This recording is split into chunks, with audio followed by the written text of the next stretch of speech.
Hello again, Agent. Having successfully collected the first key, your code-cracking journey continues. Your mission now, should you choose to brave it, is to solve another code and collect the second of 3 keys.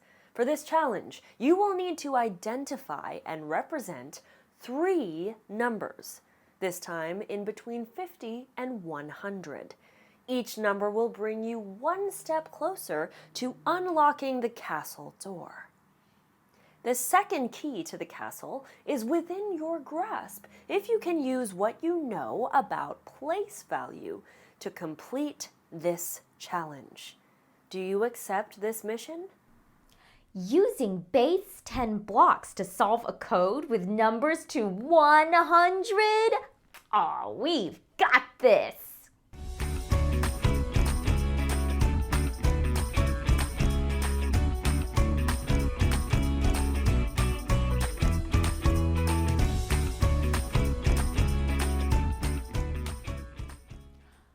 All right, friend, it is time to put our math skills to the test. We need to use what we know about base 10 blocks to crack the code. Let's take a closer look at the first part. Interesting. It's a numeral. To solve this, we need to use base 10 blocks to represent the number 82. Let's start with 10 blocks. How can we find out how many 10 blocks are in the number 82? Let's try skip counting by tens as we add 10 blocks.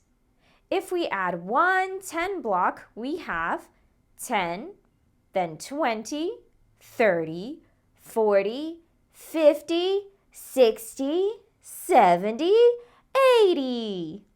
Next, we need to count the ones. If we count the first one block, we have 81, then 82. Perfect! That means 82 is made up of 1, 2, 3, 4, 5, 6, 7, 8, 10 blocks, and 2 1 blocks. We did it! Time for the next number in the code. Here it is, 64. I wonder if there's a way we can find out how many tens and ones there are in 64 without skip counting. What do you think? We can use something called place value to help us find out how many tens and ones are in 64. Because of place value, each part of a number represents something different.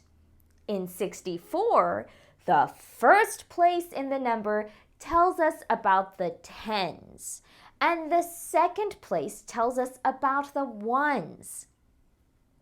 Does that mean there are 6 tens and 4 ones in 64? Wow, that was fast! We can determine how many tens and ones are in a numeral by using place value. In a numeral with 2 numbers, the first place represents how many tens there are, and the second place represents the ones. Wow, place value is amazing! We only have one more part of the clue to solve. Let's take a look. This number is represented with base 10 blocks, which means we need to find out which numeral these tens and ones are representing.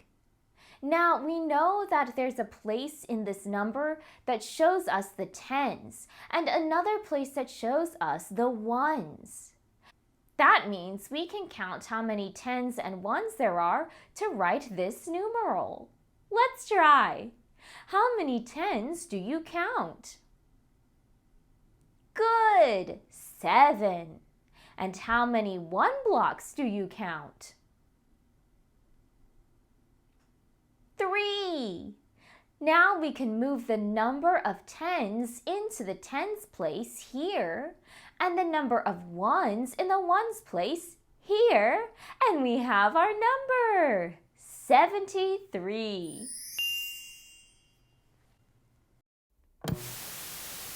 Brilliant job today, Agent! You've shown great mastery representing bigger numbers with base 10 blocks, unlocking the second key. We only have one more to find before we can unlock the castle. Stay sharp for the final challenge as we work together to complete our adventure in Numberland. Awesome work today!